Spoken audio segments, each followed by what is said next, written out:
enzymes and energy is we were talking about factors that affect the speed of enzyme activity, and we talked about not having enough substrate, not having enough enzyme, too high or too low pH, too high or too low temperature. The last things we're going to talk about are going to be inhibitors and coenzymes. So inhibitors, these are the main way that enzyme activity is regulated within our cells.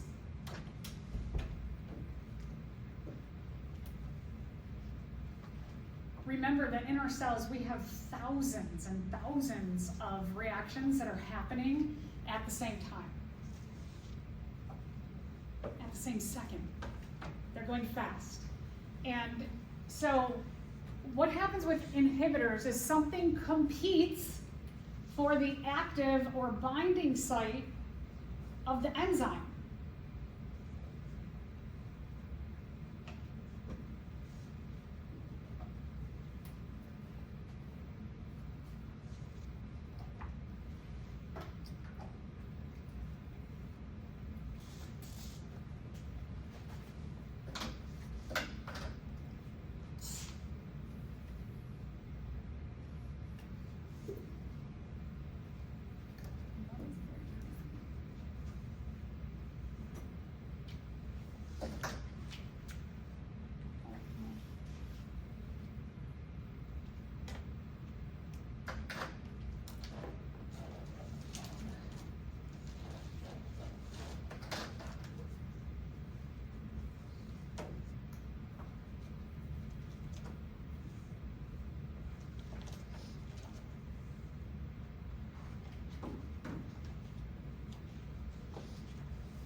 All right, so like our picture here, we've got our enzyme. I'm just going to call this enzyme 1, substrate 1. Clearly, substrate 1 goes with enzyme 1. And let's say that when substrate 1 gets into enzyme 1's active site, that it makes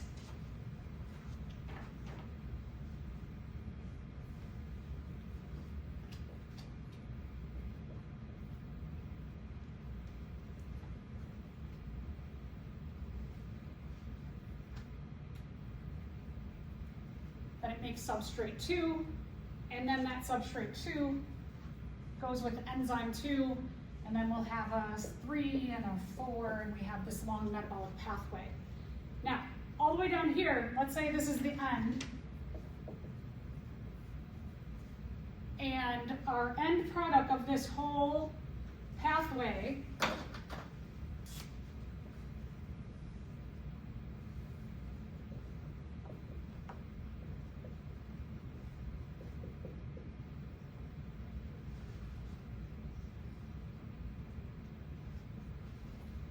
our last product of our whole pathway is this substrate X, this thing right here. Okay, now, this substrate, this is going to go off.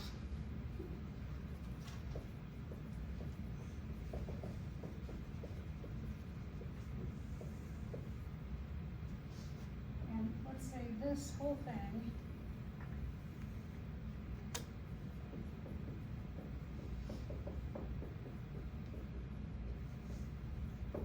So this whole thing, we start with substrate 1, binds with the active site of enzyme 1, makes substrate 2, which binds with the active site of enzyme 2, and then it's going to make substrate 3, which binds with the active site of enzyme 3, and then substrate 4 binds with the active site of enzyme 4, and it makes product X. Product X, it is going to go and start metabolic pathway number 2. And then that's going to have a series of reactions. And so you'll have enzyme 1 with X, enzyme 2 with Y, enzyme 3 etc. Now, let's say that we're making a whole bunch of X. And we're making X because something happens where this metabolic pathway shuts down. So if this metabolic pathway shuts down, we're going to start getting a lot more of X. And we're going to get a buildup of X within the cell. If we keep producing X and the place where it needs to go can't accept it, that cell is going to burst from having too much X production. So X has a shape similar to substrate 1, but X, when X gets in here, when this gets in here, enzyme 1 is like, no, I like this one. This one and me, we make that one. With X, it cannot make substrate 2. So if X gets in here, this shuts down.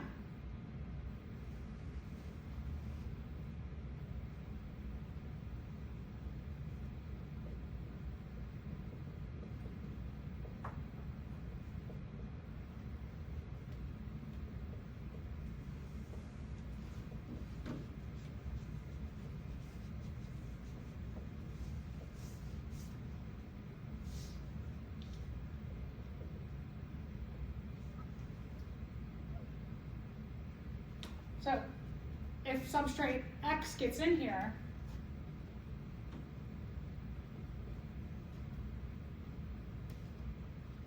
enzyme 1 is like, no.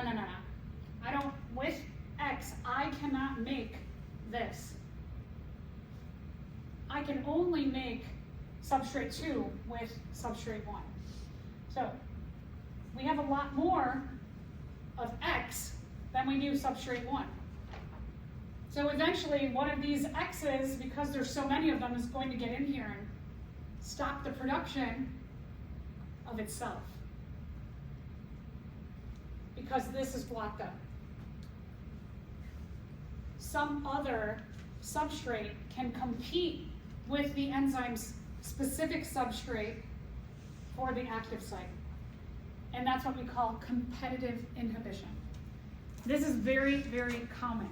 That when you have all of these metabolic pathways that are happening at the same time in a cell, if one of them shuts down and you get a buildup of a product, it's going to shut down the production of itself.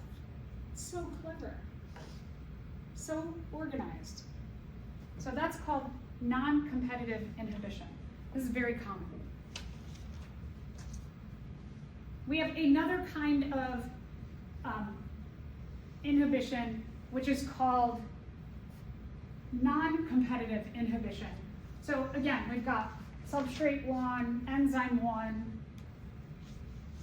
but you also have some other, what we call allosteric regulatory sites, that if something gets in and it plugs up this other binding site, it pushes on the enzyme and changes the shape of the active site. So now, do these two go together? No, right? They don't fit together anymore.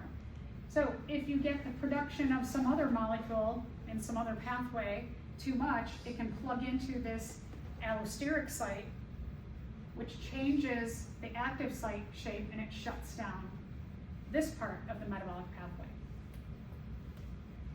So that's called non-competitive inhibition. It doesn't compete for the active site of the enzyme, but it does get in and it blocks the production of the enzyme. I should say it blocks the production of the substrate with the enzyme.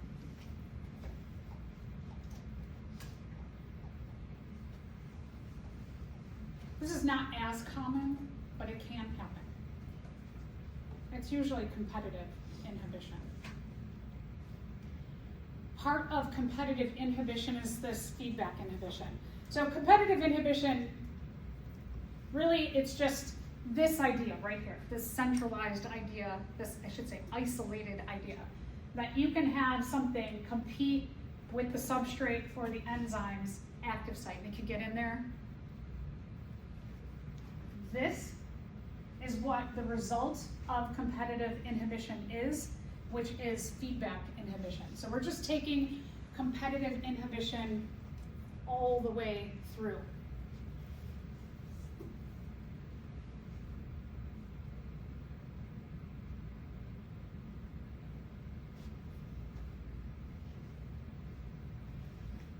Again, it's going to be more likely at the active site, so most likely it's going to be caused by competitive inhibition. It may be caused by non-competitive, but most of our situations are like this, where it's actually a substrate competing with the substrate for the enzyme's active site and shutting down the production of itself. And so that's called feedback, because when you get too much of this, the feedback of having more X than substrate 1 will be that eventually substrate 1 is going to get in here and block the production of all of this, because some other metabolic pathway is like, we don't need it right now, we're good. So the product shuts down the production in the metabolic pathway of itself.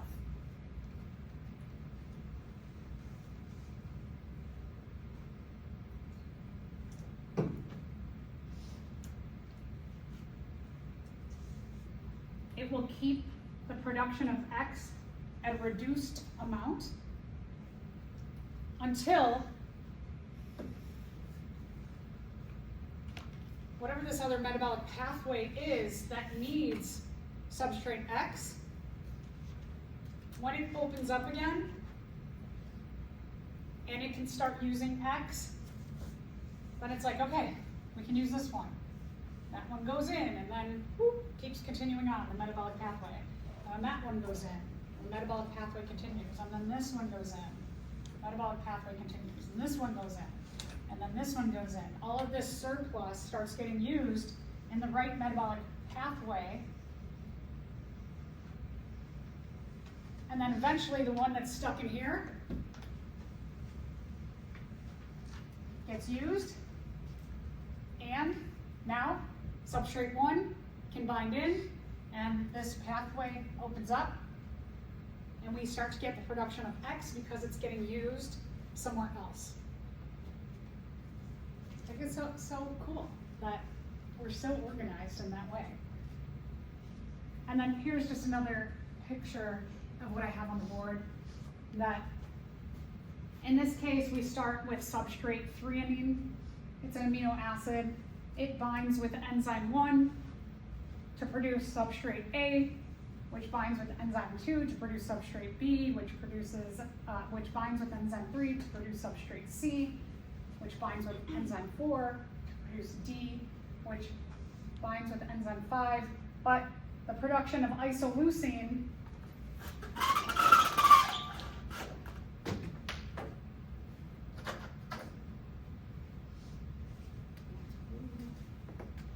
so let's say we start getting a whole bunch of isoleucine. That isoleucine here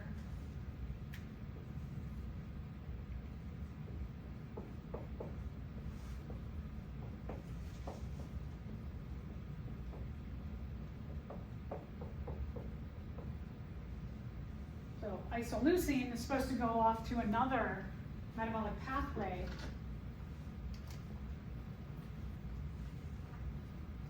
But if this shuts down,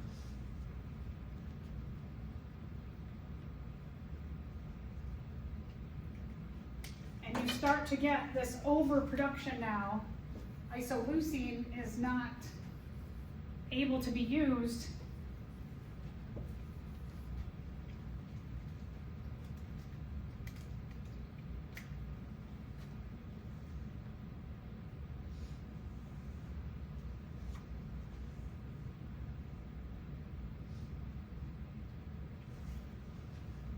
if this is enzyme 1 here,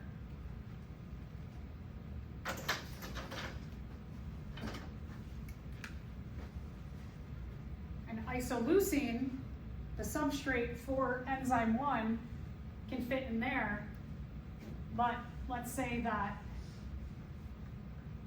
or no, sorry, threonine, which binds with enzyme 1, let's say that we get so much isoleucine that one slips in there.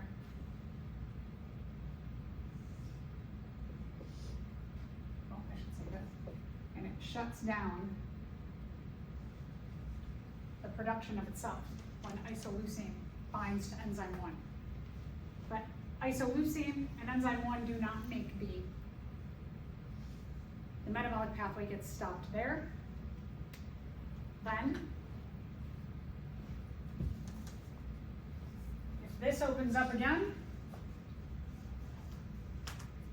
isoleucine starts going, and starts going, starts going, and going, and going, and going, and now threonine can get back in there, and the metabolic pathway opens back up. Anybody any questions? Cool. The product of a metabolic pathway can shut down the production of itself.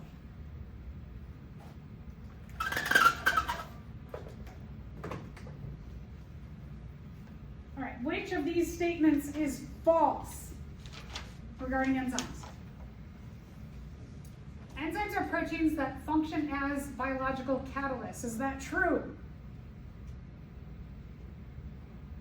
It is true. So that one is not the answer. Enzymes display specificity for certain molecules to which they attach. That's true, right? Enzymes provide the energy for the reactions they catalyze. Do they provide the energy, or do they lower the energy? They lower the energy. So this one does not sound very good. The activity of enzymes can be regulated by factors in their environment. Can the temperature, the pH, the substrate competition, can all those things regulate? Yep. An enzyme may be used many times for a specific reaction. Are they reused and recycled? Yes, okay. So, I like this question because this is important to remember. That enzymes do not provide the energy to the reactions which they catalyze, but they lower the amount of energy because they make it easier by calling everybody over, binding them together, and pushing them through. So again, they do not provide the energy. They lower the energy that reactions need. They make it easier. All right, last thing that can regulate the way enzymes work are coenzymes. Co means they help enzymes. They're an enzyme helper. They can do this by accepting electrons or giving away electrons in the reaction.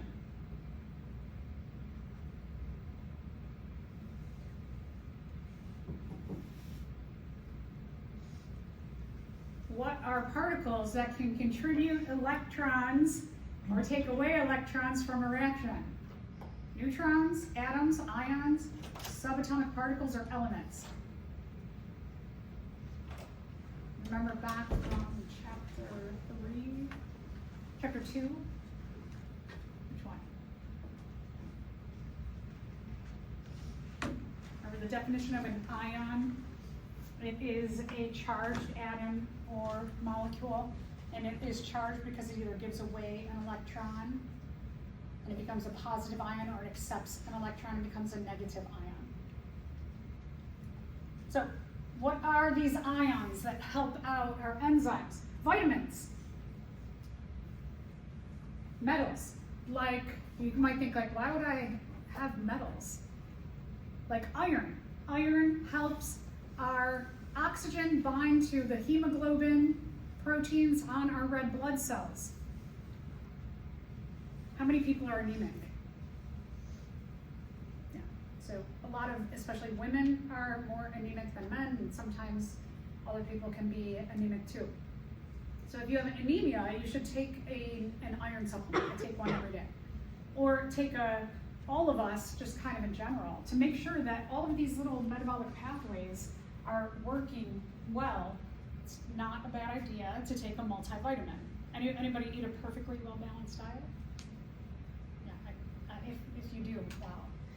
What happens if you have too much iron?